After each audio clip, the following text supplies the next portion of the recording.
하나님께 영광 돌립니다. 저는 오늘 주님의 한몸된 공동체, 주님의 한몸된 공동체라는 제목으로 하나님 말씀 증거하도록 하겠습니다. 우리가 자주 쓰는 말 중에 공동체라는 말이 있습니다. 아시죠? 예, 그런데 그 한자를 보면 한 몸이다라는 뜻입니다. 공동체는 한 몸. 그리고 이 공동체의 한 몸을 구성하는 부분을 의미하는 단어가 있는데 그게 뭐죠? 예, 지체입니다. 저 지자는 팔다리 지자인데 그러니까 팔과 다리처럼 몸을 구성하는 부분이 이제 지체라는 것입니다. 그런데 재밌는 것은 뭐냐면 저 공동체란 말을 언제부터 썼냐 이렇게 조사를 해보니까 아주 옛날부터 쓰지는 않았습니다. 예, 우리 조선시대나 이럴 때는 공동체라는 말을 잘 안 썼고 근래에 와서 이제 저 말을 썼는데 재미있는 것은 저기 공동체를 의미하는 저 한자어 의미가 한 몸이란 뜻이잖아요. 몸을 의미하는 거잖아요. 그것이 성경에서 말하는 공동체의 개념과 일치한다는 사실입니다. 우리가 성경에 보면 교회는 그리스도의 몸이고 성도는 몸의 지체 각 부분이다 이렇게 말을 자주 합니다. 많이 들어보셨죠? 그렇죠. 그래서 에베소서 1장 23절에 보니까 교회는 그의 몸이니라고 이렇게 말을 하고 있는데 여기서 그는 누구죠? 예, 그리스도의 몸입니다. 교회는 그리스도의 몸. 맨날 듣던 얘기인데 자세히 조금만 더 생각해 보면 이해 안 되는 것이 있습니다. 교회가 그리스도의 몸이다. 교회는 건물이잖아요. 그렇지 않습니까? 여기 지금 우리가 보고 있는 이 건물이 교회잖아요. 그런데 어떻게 교회가 그리스도의 몸일 수가 있을까요? 교회의 정의를 건물로 보면 안 되고 교회란 건물이나 조직이나 간판이나 제도가 아니라 뭐죠? 주님께 속한 자들의 모임이 교회인 줄 믿으시기 바랍니다. 그래서 고린도서 12장 27절에 보니까 너희는 바로 예수를 믿는 그 성도들의 무리가 바로 그리스도의 몸이다 라고 말하고 있는 것입니다. 그러니까 정리하면 교회는 그리스도 주님께 속한 자들의 모임이 교회고 그것이 그리스도의 몸이라는 것입니다. 이해가십니까? 예. 이해가십니까? 예. 그런데 조금 더 깊이 생각해 보면 또 이해가 안 돼요. 왜 이해가 안 되냐면 성도들이 그리스도의 몸이라는 의미가 무엇인가? 우리가 그리스도의 몸이다. 실제 그리스도의 몸은 어디에 있었죠? 2000년 전 팔레스타인 땅에 활동하시던 나사렛 예수가 가지시던 그 몸은 지금 어디에 있습니까? 그렇죠. 승천하셔서 하나님 보좌 우편에 계시죠. 부활한 몸으로. 그러면 그리스도의 몸은 없는데 왜 우리들을 보고 예수 믿는 사람들의 이 무리들을 보고 그리스도의 몸이라고 하는 것일까요? 라고 한 번도 생각해 본 적 없으십니까? 없으십니까? 왜 그리스도의 몸이 되는 것일까요? 몸은 지금 보좌 우편에 가 계신데 왜 우리가 몸이지? 이제 그 이유를 설명하면 우리가 예수를 영접할 때, 예수님을 영접할 때 예수님과 우리는 연합됩니다. 아멘이십니까? 계시록 3장 20절 말씀을 우리 형제분들 한번 읽어보겠습니다. 볼지어다 내가 문 밖에 서서 두드리노니 누구든지 내 음성을 듣고 문을 열면 내가 그에게로 들어가 그와 더불어 먹고 그는 나와 더불어 먹으리라. 자, 예수를 영접하면 예수님이 우리 속에 들어오신다 안 들어오신다? 들어오신다. 어떻게 들어오시죠? 예수님 어떻게 들어오신다는 걸까요? 예? 그렇죠. 영으로 들어오시는 거죠. 성령으로 우리 속에 들어오시는 것입니다. 그래서 예수님의 영이 내 안에 계심으로 예수 믿는 내가 그리스도의 몸이 되는 것입니다. 예수님의 영이 내 속에 들어오니까 내 몸이 그리스도의 몸이 되는 것입니다. 좀 이해가시죠? 자, 이것은 성령께서 우리에게 임하심으로 실제화가 되는데 요한복음 14장 26절 우리 여성분들만 한번 읽어보겠습니다. 보혜사 곧 아버지께서 내 이름으로 보내실 성령 그가 너희에게 모든 것을 가르쳐고 내가 너희에게 말한 모든 것을 생각나게 하리라. 자, 예수님이 승천하시면서 그 몸은 떠나가셨지만 성령을 우리에게 보내주신다고 약속하고 있습니다. 이 성령은 지금도 우리 가운데 역사하고 계신 줄 믿습니다. 아멘이십니까? 지금도 우리가 말씀을 들을 수 있도록 우리를 집중시켜 주시고 졸음이 떠나갈 수 있도록 우리를 인도하시는 줄 믿습니다. 아멘이십니까? 예.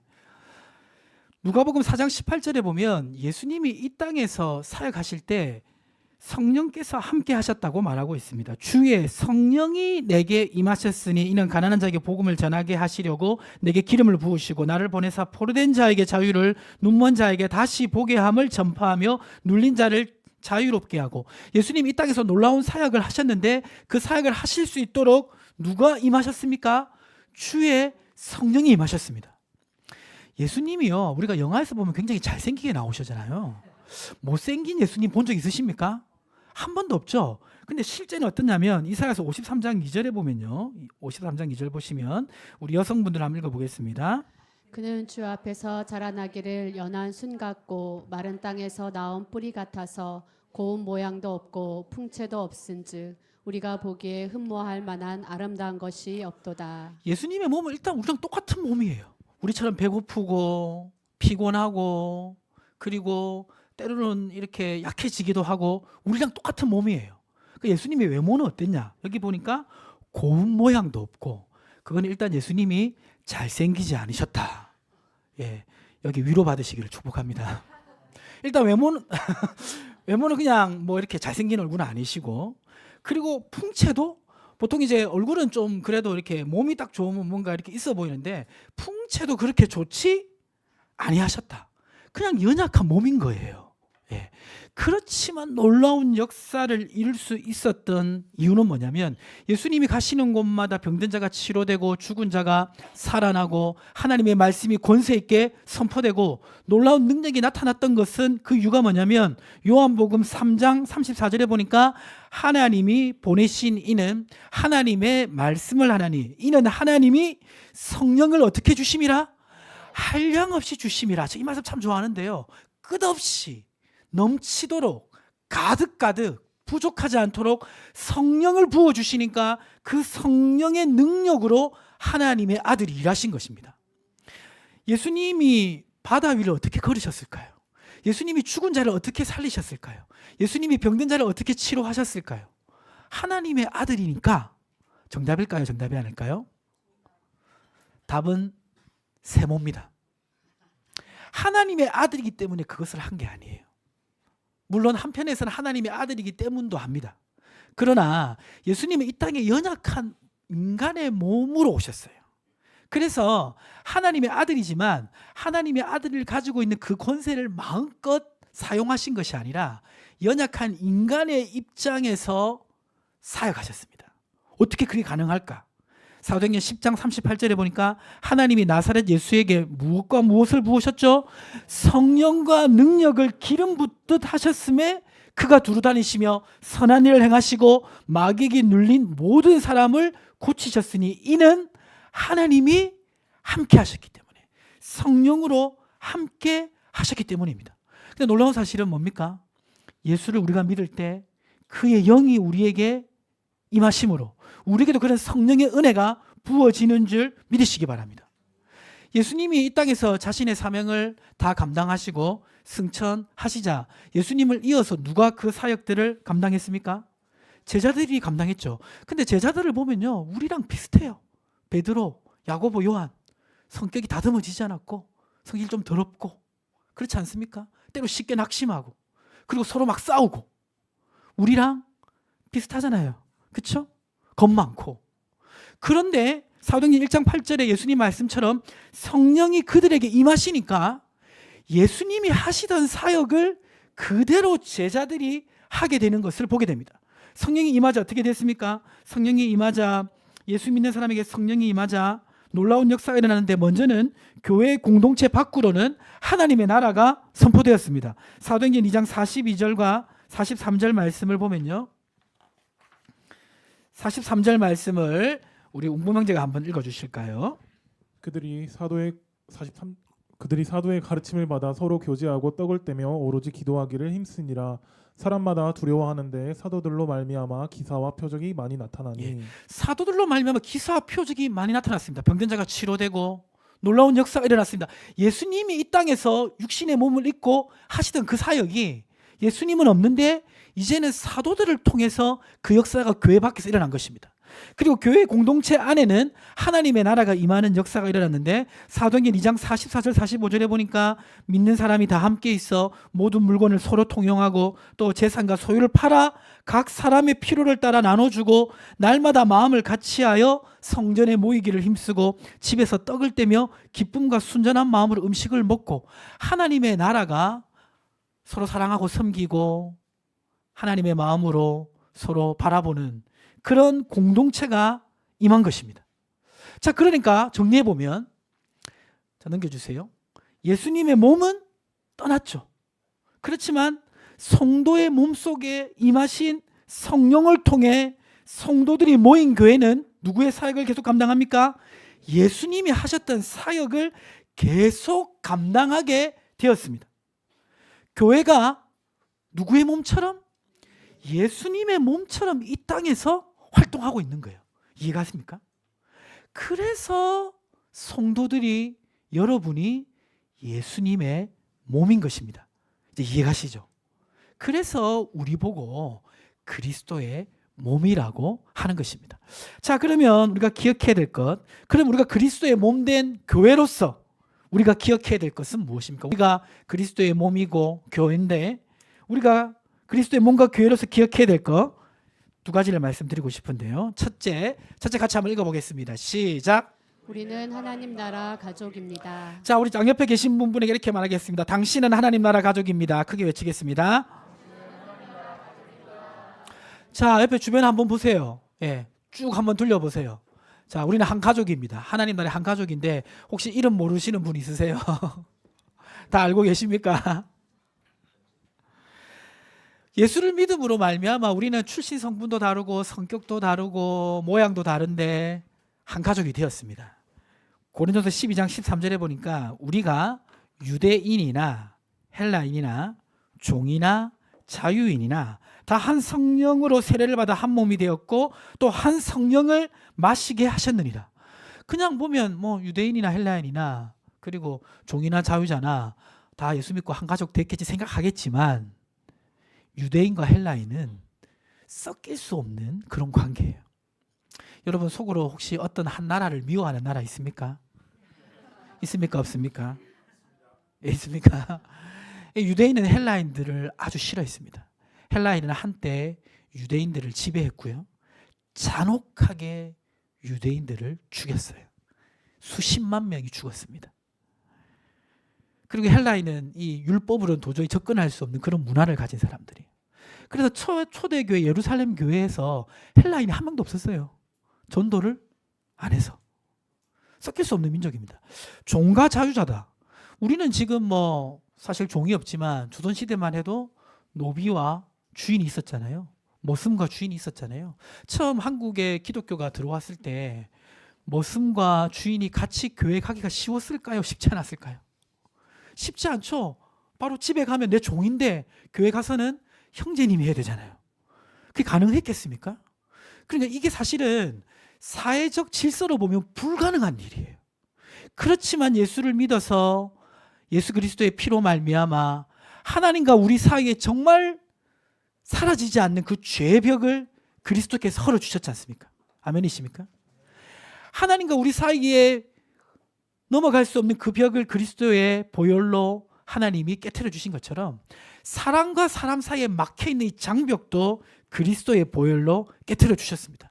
그래서 예수님은 뭐라고 말씀하시냐면 요한복음 20장 7절에 보니까요. 같이 한번 읽어보겠습니다. 예수께서 이르시되 나를 붙들지 말라. 내가 아버지께로 올라가지 아니하였노라. 너는 내 형제들에게 가서 이르되 내가 내 아버지 곧 너희 아버지 내 하나님 곧 너희 하나님께로 올라간다 하라 하시니. 그래서 예수님이 우리를 보고 형제들이다. 그리고 예수님의 아버지 하나님 아버지를 우리는 함께 섬기는 하나님 나라의 가족이라고 말씀한 것입니다. 여기 가족들끼리 앉아 계신 분들도 많이 있고 가족들끼리 오신 분도 있는데요. 어떻게 가족들끼리 살아보니까 가족들끼리 잘 맞습니까? 맞지 않습니까? 사랑해서 결혼했는데 연애할 때는 잘 맞는 줄 알았는데 살아갈수록 나와 완전 다른 사람이죠. 살수록 안 맞아요. 예. 그렇죠? 예. 그때 오는 불편함이 있습니다. 그래서 50이 넘어가시면요. 따로 주무시는 분들이 많아요. 처음에 자녀를 낳으면 한 3살, 4살 때까지는 너무나 예쁘고 나하고 딱 맞는 것 같은데 자녀가 자랄수록 클수록 나하고 맞지가 않아요. 그렇죠? 예, 맞지가 않습니다. 너무 달라요. 그래서 거기서 오는 불편함이 있습니다. 그렇지 않습니까? 그렇지만 가족이 주는 불편함보다 가족을 향한 무엇이 크죠? 사랑이 크니까 함께 사는 거예요. 마찬가지로 우리가 교회 생활하다 보면 나랑 다른 사람이에요. 지역도 다르고 살아온 환경도 다르고 성격도 다르고 그런데 하나님 나라의 한 가족으로 살아가다 보면 불편함이 있겠습니까? 없겠습니까? 불편함도 있고요. 어려움도 있고요. 갈등도 있는 게 당연합니다. 가족들끼리도 그런데 가족이 아닌데 없겠어요? 당연히 있습니다. 그런데 아까 가족이 주는 불편함보다 가족을 향한 사랑이 큰 것처럼 우리는 성도, 우리 지체가 가지고 있는 불편함과 어려움보다 무엇이 크냐면 요한복음 12장 12절에 보니까 내 계명은 곧 내가 너희를 사랑한 것 같이 너희도 서로 사랑하라. 아멘이십니까? 내가 하나님께 받은 사랑이 크니까 그 사랑으로 내가 어떻게 되냐? 고린도후서 5장 14절에 보니까 그리스도의 사랑이 우리를 어떻게 하신다? 강권하신다. 어떻게 강권하시냐? 15절에 보니까 그가 모든 사람을 대신하여 죽으시면 살아있는 자들로 하여금 다시는 그들 자신을 위하여 살지 않고 나 중심적인 삶을 사는 게 아니라 하나님이 나를 사랑했기 때문에 내가 주님을 사랑하는 마음으로 불편하고 어려운 사람도 품을 수가 있는 것입니다. 집에 형제들이 많이 있으면 제일 첫째가 둘째, 셋째를 보면 속이 터져가지고 한 대 지어받고 싶지만 그렇지만 엄마 아빠한테 받은 사랑을 생각하니까 꾹 참기도 하는 거죠. 저희 집 얘기는 아닙니다. 마찬가지로 상대방으로 오는 불편함과 힘듦보다 그리스도의 사랑이 큰 것이 교회의 모습인 것입니다. 그래서 우리는 서로를 바라볼 때 어떻게 바라봐야 되냐면요. 고린도서 5장 16절 말씀 같이 한번 읽어보겠습니다. 그러므로 우리가 이제부터는 어떤 사람도 육신을 따라 알지 아니하노라. 비록 우리가 그리스도도 육신을 따라 알았으나 이제부터는 그같이 알지 아니하노라. 그래서 우리 교회 공동체 우리 지체들을 볼 때는 한번 보세요. 이렇게 뒤를 한번 쫙 돌아보시면서 볼 때는 육체적인 관점으로 보면 안 돼요. 출신이 어디고 지역이 어디고 생활 형편이 어떻고 그리고 뭐 성격이 어떻고 그렇게 바라보면 안 되고 하나님이 사랑하시는 형제 자매로 바라봐야 될 줄 믿습니다. 그래서 교회 공동체에 속하지 못할 사람은 아무도 없어요. 어떤 사람도 교회 공동체 안에 하나님 나라 가족으로 속하게 되는 줄 믿습니다. 그래서 우리 샘물교육에 계신 분들은 다 하나님 나라 공동체 멤버입니다.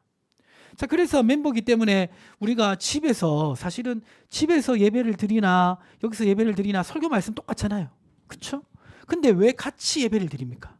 한 형제 자매이기 때문에 공동체이기 때문에 함께 예배를 드리고 또 예배 끝나고 나면 맛있는 식사를 하고 나면 그 다음에 구역과 셀로 모여서 함께 말씀을 나누고 기도 제목도 나누고 삶을 나누고 서로를 위해 기도하고 필요한 것을 서로 도우면서 공동체를 이루어가는 것입니다. 그래서 히브리서 10장 25절에 보면요.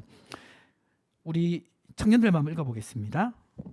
모이기를 폐하는 어떤 사람들의 습관과 같이 하지 말고 오직 권하여 그날이 가까움을 볼수록 더욱 그리하자. 그래서 우리는 한 형제 자매이기 때문에 이 공동체 멤버십을 같이 이루며 살아가야 됩니다. 구역 모임이 우리 교회의 가장 작은 공동체 모임이고요. 내년에 되면 이 공동체 멤버십을 더 강화시키기 위해서 마을이라는 공동체를 내년에 운영하려고 하는데요. 이 마을은 뭐냐면 이렇게 생각하면 됩니다. 우리가 이제 지금은 이웃들끼리 친하게 지내세요? 친하게 잘 안 지내세요? 친하게 지내기 쉽지 않죠. 그런데 옛날에는 가족들이 있어도 주변에 있는 이웃들과 같이 잔치도 하고 서로 경조사도 챙기고 한 마을이 하나의 공동체처럼 그렇게 지냈습니다. 그렇죠? 거기에 착안해 가지고 구역이 이제 우리 실생활의 가족이라면 마을은 똑같이 이전에 우리가 그 가족들이 여러 가족들이 모여서 마을의 공동체를 이룬 것처럼 영적인 마을로서의 기능을 하는 좀 더 큰 공동체를 의미합니다. 그래서 이제 어떻게 되냐면 그림을 하나 보여주시면요.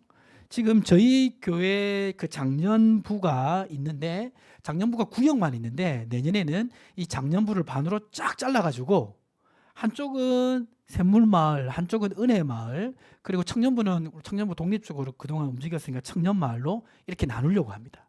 그러면 지금 저희 교회 구역이 몇 개 있죠? 9개 있습니다. 9개를 반으로 쫙 홍해를 가르듯이 갈라서 이렇게 지금 나누려고 해요. 이제 많은 작업이 이루어졌고 아직 조금 남아 있는데 여성 구역은 거의 지금 정리가 됐고 남성 모임이 이제 정리를 해야 되는 상황인데요. 자, 이렇게 나누면 어떻게 되냐면 보시면 예전에는 구역 모임만 하고 구역 모임 말고는 사실은 교회 전체 공동체만 있었잖아요. 그렇죠?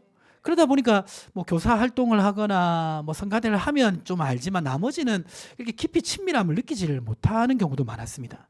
근데 이제 마을이 되게 되면 뭐냐면 마을 안에 남성 구역만 있는 것이 아니라 남성 구역 전체가 모이는 남성 모임이 있는 것입니다. 이해가시죠? 마을 안에 여성 구역만 있는 것이 아니라 여성 전체가 모이는 여성 모임도 있는 것입니다. 그리고 또 이제 부부들끼리 모일 수 있는 모임도 가능한 것입니다. 자, 이렇게 마을 제도로 운영을 하게 되면 이전에 느꼈던 구역보다도 좀 더 큰 공동체가 하나 더 생기게 됩니다. 그래서 교회 공동체를 더욱더 깊이 경험할 수 있게 되는 것입니다. 그래서 이렇게 내년에 진행하려고 하니까 여러분 많이 기도해 주시고요. 혹시 우리 마을에 내가 싫어하는 사람 오면 어떻게 해야 됩니까? 예. 쫓아내야 됩니까? 내가 나가야 됩니까? 예. 쫓아내야 돼요? 내가 나가야 돼요? 마을에 내가 싫어하는 사람이 왔다. 내가 나갈 수도 있고 쫓아낼 수도 있겠지만 제일 좋은 거는 그리스도의 사랑으로 함께 거해야 될 줄 믿습니다. 예, 그래서 이제 마을을 이렇게 세 개를 운영하고 마을을 이끌 마을장들을 세울 예정입니다. 청년부는 이제 우리 회장과 우리 간사가 마을장 역할을 나눠서 행정적으로 또 사역적으로 목양적으로 그렇게 할 생각입니다. 칼빈은 이제 교회와 성도의 관계를 이렇게 설명했는데요. 저는 이 말을 참 좋아합니다. 칼빈이 뭐라고 말했냐면 같이 읽어볼까요? 교회는 성도들의 어머니다. 예, 이 말이 꼭 맞습니다. 내가 영적으로 자라고 신앙이 성장하는데 교회가 없이는 자랄 수가 없어요. 혼자 클 수가 없습니다. 근데 이렇게 생각하시는 분이 있습니다. 혹시 시라소니 아십니까? 한때 주목으로 유명했던 시라소니. 예, 그 옛날에 뭐 김도한 파가 있고 저기 뭐 이정재 파가 있고 막 파가 있었는데 그 파와 상관없이 항상 혼자 다니는 사람이 있었어요. 시라소니. 혼자 다녀도 무서울 게 없다. 나는 일당백이다. 이렇게 생각하는 사람이죠. 이 시라소니가 어떻게 된 줄 아시죠? 집단 린치 당했습니다. 예. 그 사자가 세잖아요. 사자가 밀림의 재앙이잖아요. 근데 사자가 혼자 다니면요. 하이에나 무리한테 걸리면 죽습니다. 사자가 하이에나 10마리 덤비면 못 이겨요. 우리 성도님 중에 나는 시라소니 같은 사람이야. 나 혼자서 그냥 어떻게 될까요? 베드로전서 5장 8절에 보면 읽어보겠습니다. 근신하라 깨어라 너희 대적 마귀가 우는 사자같이 두루다니며 삼킬 자를 찾나니. 마귀의 밥이 됩니다. 혼자 다니면 마귀의 밥이 돼요. 마귀가 집중 공략합니다. 지금 성도님들 주변에 보여야 되는데 보이지 않는 사람 있죠? 그 사람들 위해 기도하고 관심을 가져야 돼요. 그래서 교회 공동체는요, 예배만 드리는 공동체가 아니라 교회 모든 구성원은 구역이나 마을이나 이런 공동체에 속해 있어야 돼요. 그래야 그들을 위해서 관심도 가지고 기도도 하고 권면도 하게 되는 것입니다. 혼자 이렇게 두면요, 굉장히 위험해져요. 사실 이제 이렇게 보면 목회자 입장에서 보면 그래도 가족이 같이 나오시는 분들은 괜찮아요. 왜냐하면 가족들이 서로 끌어주고 이렇게 하거든요. 그런데 가족 없이 남편 없이 아내 혼자 나오시는 분, 아내 없이 남편 혼자 나오시는 분, 그리고 부모 없이 자녀들만 나오시는 분, 이런 분들은 가족 공동체가 없잖아요.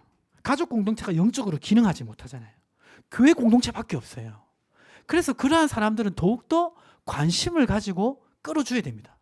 그래서 걱정하는 게 이제 우리 청년들 중에 지금 믿지 않는 사람하고 사귀고 있다가 이렇게 결혼을 하게 되면 그 가정 공동체가 영적 공동체가 아니게 되잖아요.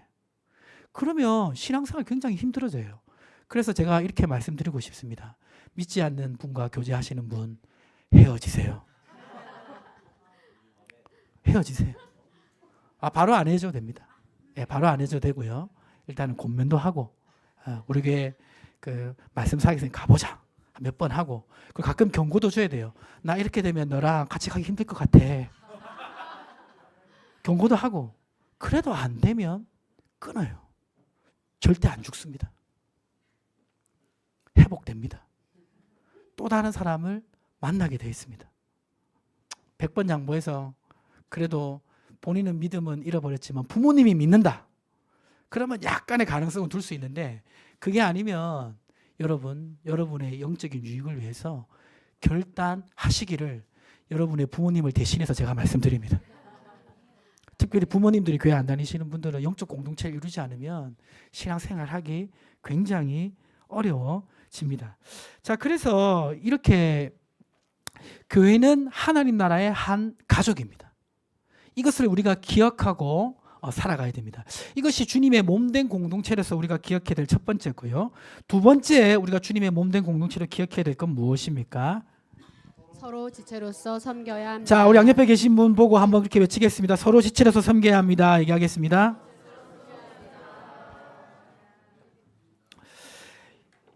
고린도서 12장 14절과 15절에 보면요. 우리가 다 지체로서 연결되어 있다고 말하고 있습니다. 우리 웅보명제가 한번 읽어주세요.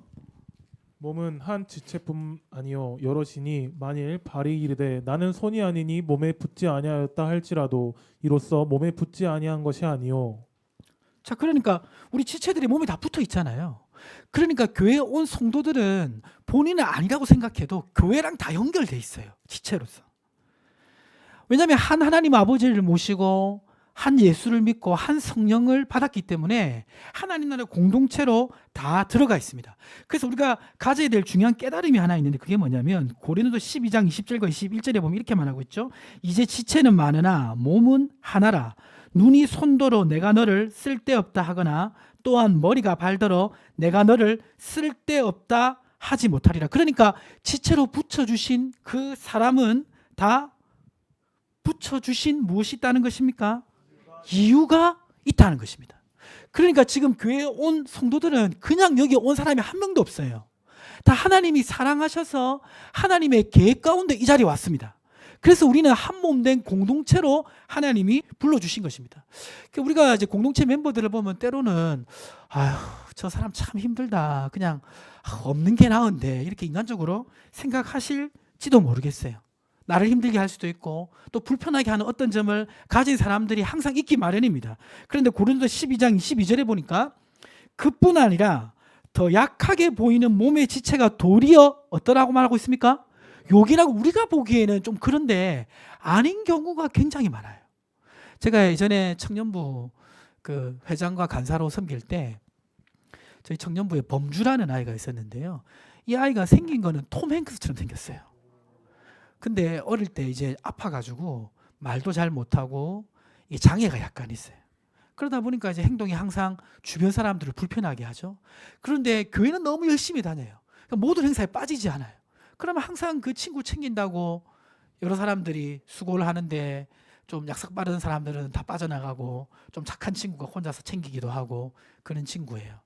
그러다 보면 이제 공동체에서 참 친구를 힘들게 여길 때도 많이 있습니다. 근데 어느 날 제가 깜짝 놀랐는데 언제 놀랐냐면 제가 청년부 이렇게 모임을 하고 이제 청년부 광고를 하고 나서 갑자기 범주가 앞으로 탁 오더라고요. 오면서 나한테 어떤 종이를 탁 내밀어요. 그러면서 무엇을 보여주는데 그게 뭐냐면 제가 빠뜨린 광고. 그걸 알려주는 거예요. 예. 그리고 이 친구가 몸은 불편해도 하루 1시간 이상 기도하는 친구였어요. 그래서 항상 저한테 기도하고 있다고 그렇게 이제 얘기를 했는데 그 아이의 큰 기도 제목 중에 하나가 결혼하는 것이었는데 결국 결혼하지 못하고 하나님이 불러가셨어요. 예. 생각이 나더라고요. 우리가 보기에는 아무런 기능을 안 할 것 같아도 하나님이 불러주신 사람은 하나님의 자녀로서 역할을 하고 있다는 것을 우리는 기억해야 됩니다. 때로는 우리가 볼 때 지체들의 부족함을 우리가 볼 때가 있어요. 느낄 때가 있습니다. 마주할 때가 있습니다. 자, 그럼 그 지체들의 부족함을 우리에게 보여주시는 이유가 뭐냐면 고린도서 12장 23절에 보면요. 우리가 몸에 덜 귀히 여기는 그것들을 더욱 귀한 것들로 입혀주며 우리의 아름답지 못한 지체는 더욱 아름다운 것을 얻느니라. 지체들의 부족함과 모자람을 볼 때 그것을 내가 마주하게 한 이유는 뭐냐면 내가 그 지체를 위해서 먼저는 기도하게 하기 위함이고 그리고 내가 가진 어떤 은사나 무엇이 있으면 그것을 가지고 그 지체를 섬겨주기 위해서 하나님이 나에게 보여주신 것인 줄 믿습니다. 아멘이십니까? 그래서 고린도서 12장 24절 25절에 이렇게 말하고 있어요. 자, 이거 우리 남성 성도님들이 같이 한번 읽어보겠습니다. 우리의 아름다운 지체는 그럴 필요가 없느니라. 오직 하나님이 몸을 고르게 하여 부족한 지체에게 귀중함을 더하사 몸 가운데서 분쟁이 없고 오직 여러 지체가 서로 같이 돌보게 하셨느니라. 자, 하나님께서 그 지체로 불러주셔서 그 부족함 보이지만 그러한 부족한 지체들을 필요한 것들을 채워주면 그 지체가 귀중하게 된다라고 말하고 있습니다. 이러한 역사는 교회에서 많이 일어납니다. 우리가 보면 우리 지체들 중에 연약하고 또 힘든 지체들이 있는데 그들을 우리가 가지고 있는 여러 가지 것으로 사랑으로 섬기면 아름답게 회복되는 역사도 있고 놀랍게 쓰임받는 역사도 일어나게 되는데요. 우리 기독교 역사 중에 아주 놀라운 이제 역사가 하나 있는데 그게 뭐냐면 전북의 금산에 가면 금산교회라고 있는데요.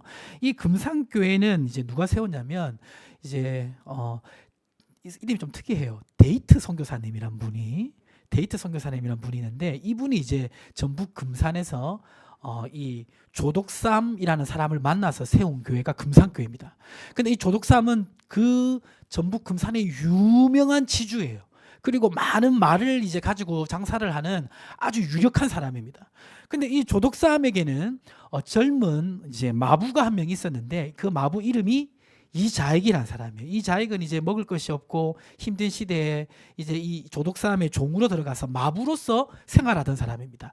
근데 데이트 선교사님의 전도를 통해서 조독삼 씨가 이제 회심해서 예수를 믿게 되니까 주인인 조독삼이 예수를 믿으니까 마부였던 이자익도 같이 예수를 믿었어요.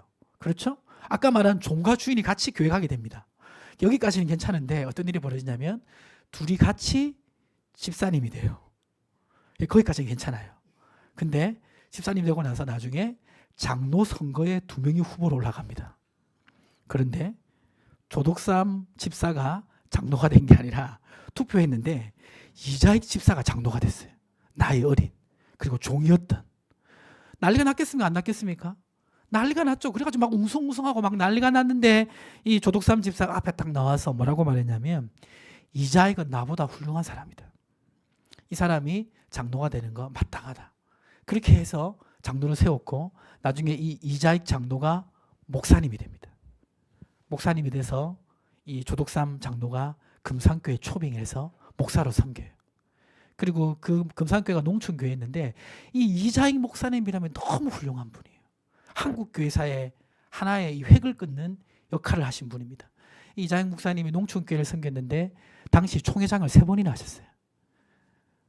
그 인품이나 또 실력이나 이런 것이 뛰어나셔가지고 총회장을 3번이나 하셨고 교회를 20교회나 개척하세요. 그리고 그때 당시 이제 해방 이후에 참 어려운 그 시대를 아주 뛰어난 리더십으로 겸손하게 이 일을 감당합니다. 어떻게 이자익이 이런 훌륭한 인물이 될 수 있었을까? 마부였는데, 그렇죠? 그리고 한참 젊은 사람인데 그 부족한 부분을 보고 그것을 무시하거나 그리고 끊어내거나 그것이 아니라 이 조독삼 장로님이 이 이자익이라는 사람에게 필요한 것을 하나님의 눈으로 보고 채워졌을 때 놀라운 역사가 일어나게 된 것입니다. 교회는 이러한 역사가 일어나는 곳인 줄 믿으시기 바랍니다. 이런 극적인 역사는 아니더라도요. 우리가 지체 연약함을 보고 하나님 주신 마음으로 섬기면요. 놀라운 역사가 일어나요. 저도 이렇게 교회사에 가면서 때로는 굉장히 힘들어 보이는 주변 사람들이 기피하는 그런 사람들이 가끔씩 있어요. 근데 막상 그 사람과 만나서 이야기하다 보면 전혀 다른 면모를 보게 될 때가 많이 있습니다. 제가 이전에 숙소에 사역할 때도 그 야간에 밤늦게 알바하는 나이 많은 청년이 한 명 있었는데 밤 10시부터 그리고 아침 9시까지 그 야간에 편의점 알바를 거의 10년 가까이 한 청년이 있었어요. 그런데 그 청년이 성격도 거칠고 항상 주변 사람들을 힘들게 하는 것도 많았는데 제가 이렇게 가가지고 이제 편의점 가서 같이 어묵 먹으면서 대화를 해보니까 제가 놀랐어요. 뭘 놀랐냐면 너무 똑똑한 거예요. 질문을 던지는 게 여러분 그 아까 예수님이 그 무리를 걸으셨을 때 하나님의 아들로서 걸은 걸까요? 사람으로서 걸은 걸까요? 잘 모르시겠죠? 예. 그게 굉장히 어려운 문제예요. 근데 저한테 그걸 질문하더라고요. 근데 이렇게 똑똑한 청년이 어떻게 지금 이렇게 하고 있을까 들어보니까 사연이 이전에 부모님이 이단에 빠지셔가지고 이단에 빠져서 나오는 가정 가운데 가정이 너무나 어렵게 되고 그리고 그 이단의 사상에 너무나 그 빠져있던 속에서 정상적인 삶으로 돌아오기 너무 힘들다 보니까 이렇게 삶을 앞으로 나가지 못한 거예요. 그래서 혼자 외롭게 생활하면서 아르바이트를 편의점을 하면서 그렇게 살아가는 청년이었는데 또 만나서 얘기하다 보니까 장점도 많고 또 목소리가 너무 좋은 거예요. 그래서 이제 교회 공동체랑 연결을 하니까 성가대도 서게 되고 자리를 찾게 되고 그러면서 여러 가지 아름다운 일들이 있는 것을 보게 됐습니다. 아까 칼빈의 정의가 교회는 성도들의 뭐라고 했죠? 어머니라고 했죠. 교회를 통해 성도들이 자랍니다. 교회를 통해 성도들이 세워집니다. 교회를 통해서 일꾼이 서게 됩니다. 우리 청년들과 우리 성도님들 늘 기억해야 될 것이 뭐냐면 교회가 내 편이라는 것을 잊지 마세요. 세상을 나가보면요. 세상은 나를 잡아먹으려고 하는 사람 투성입니다. 그 세상 속에서 내가 승리할 수 있도록 교회는 여러분의 지원군이에요. 그래서 저는 이렇게 좀 제안하고 싶어요. 너무 이 빡빡한 현실 속에 너무 힘들어하지 마시고 내 인생을 향한 하나님의 계획이 무엇인가 여러분 기도하시고 기도해서 하나님 확신 주시면 주변에 우리 교회 성도들에게 기도 부탁하고 담대하게 믿음으로 한번 나가보십시오. 하나님이 여러분을 세워주시는 역사가 있을 것이고 교회가 여러분의 든든한 동역자가 될 것입니다. 말씀을 마무리하겠습니다. 고린도서 12장 26절 27절 말씀 같이 한번 읽어볼까요? 한번 읽어보겠습니다. 시작. 만일 한 지체가 고통을 받으면 모든 지체가 함께 고통을 받고 한 지체가 영광을 얻으면 모든 지체가 함께 즐거워하느니라. 너희는 그리스도의 몸이요 지체의 각 부분이라. 예, 우리는 그리스도의 지체로서 함께 웃고 함께 우는 그런 공동체입니다. 그래서 이 교회를 통해서 우리 한 사람 한 사람은 세워지고 회복되고 또 일꾼으로 놀랍게 쓰임받게 되는 것입니다. 지금 우리가 4대 제자 비전 하죠. 첫 번째 제자 비전 뭡니까? 경건한 예배자 되시기를 주님으로 축복합니다. 내년부터 이제 묵상집 이제 하거든요. 근데 묵상집 제가 말씀드렸던 것처럼 이제 하시길 원하시는 분들은 교회 50%또 성도님 50% 이렇게 진행해야 될 것 같아요. 그래서 한 3,000원 정도 될 것 같은데 원하시는 분들은 구역장에게 신청해 주시고 구역장에게 신청하기 좀 어려우신 분들은 우리 전도사님에게 얘기해 주셔가지고 이제 신청을 해주시면 내년 1월부터 할 수 있도록 그렇게 준비하도록 하겠습니다. 두 번째 비전이 주님의 한몸된 공동체입니다. 주님의 한몸된 공동체가 바로 여러분에게 주신 비전이라는 것을 항상 잊지 마십시오. 내가 성도로서 어떤 삶을 살아가야 되느냐. 주님의 한몸된 공동체를 이루며 살아가야 되는 줄 믿습니다. 하나님 나라의 한 가족으로 살아가야 되고 지체로서 서로 섬기는 삶을 살아갈 때 이 비전이 이루어질 줄 믿습니다. 오늘 말씀 붙드시고 승리하시기를 축복합니다. 하나님 아버지, 주님의 한몸된 공동체에 대한 말씀을 들었습니다. 하나님 우리에게 샘물 교회를 주심을 감사합니다. 교회가 있어서 내가 이 교회의 털을 잡고 신앙생활하고 믿음 생활하고